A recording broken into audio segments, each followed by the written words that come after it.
Peoria Public Library presents Paper Play, Origami for Kids. Are you an elephant fan?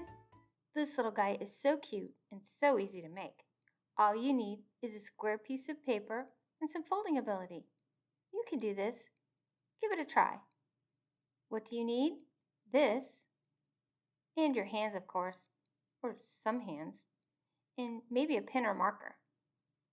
Ready? Let's get folding. First, turn your paper so it looks like a diamond. Now fold the right tip of the paper over to the left tip. Carefully line up the edges so they match and press the fold that is now to the side. You can also fold it this way if it works better for you. Open it back up. For the next fold, you'll probably need to turn your paper a bit to make it easier. Fold the side point over so it touches the fold you just did.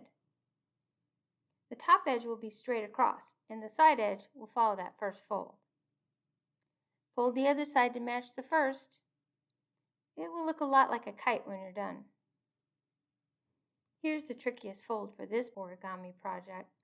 Take the corner of one of the flaps you just folded and fold it down so it sticks out like this. Do the other side to match. These are the start of the elephant ears.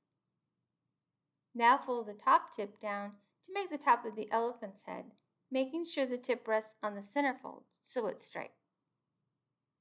Flip the elephant over and finish the ears by folding each point under. Make sure the bottom edge isn't showing. Let's give the elephant's trunk some 3D. Fold the bottom point up so it's even with the top of the head. Now fold the tip back down and press again.